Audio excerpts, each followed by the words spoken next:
I am learning to thrive in the gig economy. Would you like to learn too? Today I'm coming to you from a motel room up in New York State, where tomorrow and the following day I'm going to be running a public speaking workshop with a partner. And it's interesting. It's very intensive because it's 8 hours each day. We're going to have maybe as many as 12 students, and we're going to get them up and do a lot of public speaking because that's really the only way you get better. And then we're going to evaluate them and give them feedback. And it's very intensive.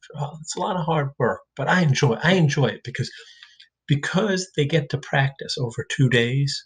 You can really see the improvement from the very first day to the end of the second day. So it's a good time. It's enjoyable. So that's why I'm coming to you from a hotel room up in New York State. But what I wanted to talk to you today was a mistake I made last week. I think I told you about how I went to a Chamber of Commerce meeting and I gave a little 30-second speech. Could have done better, but I gave 30 seconds.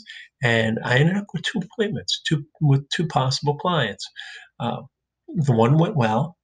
It was about public speaking. And then the second one was with a marketing agency. And I made a mistake on that one. And I wanted to share that with you so that you won't make the same mistake.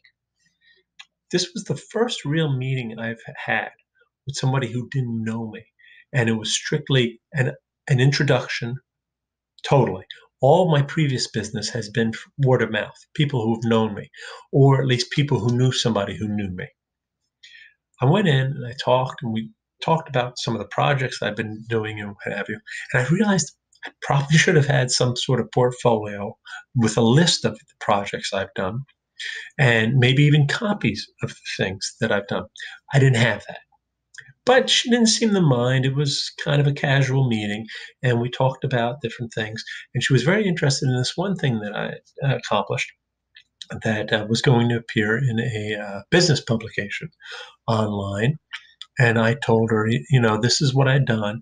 And at the end of the meeting, I said, I'm going to send you the web link for that article so you can look at it yourself. And she thought, that's great.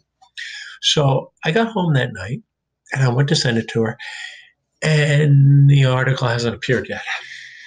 Yeah, it got postponed for an issue. I felt so silly. You don't want to do that. You don't want to go into an interview and say, oh, this has been published and I'll send you the link. And it turns out it hasn't been published yet.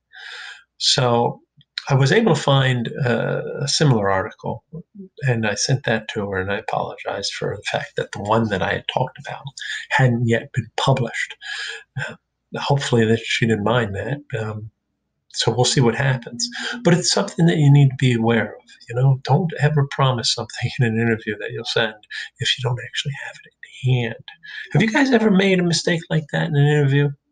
If you have, let me know how you handled it, because I don't think I handled it very well. We'll see. I mean, maybe she'll give me some work. I don't know.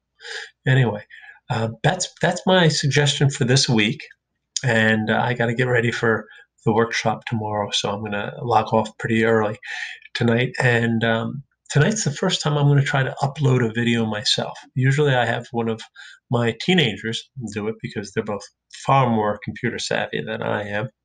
But tonight I'm going to try to upload this myself, and if it does go up, it'll be great because I'd rather it be up than sitting on my computer somewhere. And hopefully I'll talk to you again next week from somewhere in my house. Thank you. Good night.